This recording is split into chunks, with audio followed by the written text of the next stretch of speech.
Shiban نے بیان کیا یحییٰ سے، وہ ابو سلمہ سے، اور انہوں نے ابو ہریرہ رضی اللہ عنہ سے سنا کہ نبی کریم صلی اللہ علیہ وسلم نے فرمایا کہ جس شخص نے اللہ کے راستے میں ایک جوڑا کسی چیز کا خرچ کیا تو اسے جنت کے داروغہ بلائیں گے، جنت کے ہر دروازے کا داروغہ اپنی طرف بلائے گا کہ اے فلاں اس دروازے سے آ۔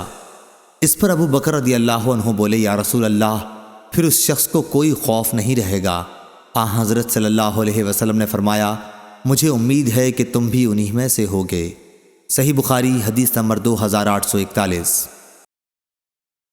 ہلال نے بیان کیا، ان سے عطا بن یسار نے اور ان سے ابو سعید خدری رضی اللہ عنہ نے کہ رسول اللہ صلی اللہ علیہ وسلم ممبر پر تشریف لائے اور فرمایا میرے بعد تم پر دنیا کی جو برکتیں کھول دی جائیں گی، میں تمہارے بارے میں ان سے ڈر رہا ہوں کہ کہیں تم ان میں مبتلا نہ ہو جاؤ۔ اس کے بعد آپ نے دنیا کی رنگینیوں کا ذکر فرمایا، پہلے دنیا کی برکات کا ذکر کیا، پھر اس کی رنگینیوں کو بیان فرمایا۔ اتنے میں ایک صحابی کھڑے ہوئے اور عرض کیا یا رسول اللہ صلی اللہ علیہ وسلم، کیا بھلائی برائی پیدا کر دے گی؟ آپ اس پر تھوڑی دیر کے لیے خاموش ہو گئے۔ ہم نے سمجھا کہ آپ صلی اللہ علیہ وسلم پر وحی نازل ہو رہی ہے۔ سب لوگ خاموش ہو گئے جیسے ان کے سروں پر پرندے ہوں۔ اس کے بعد آپ نے چہرے مبارک سے پسینہ صاف کیا اور دریافت فرمایا سوال کرنے والا کہاں ہے؟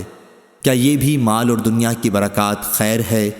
3 مرتبہ آپ نے یہی جملہ دہرایا، پھر فرمایا دیکھو بہار کے موسم میں جب ہری گھاس پیدا ہوتی ہے وہ جانور کو مار ڈالتی ہے یا مرنے کے قریب کر دیتی ہے، مگر وہ جانور بچ جاتا ہے جو ہری ہری دوب چرتا ہے، کوکھیں بھرتے ہی سورج کے سامنے جا کھڑا ہوتا ہے، لید گوبر پیشاب کرتا ہے، پھر اس کے ہضم ہو جانے کے بعد اور چرتا ہے۔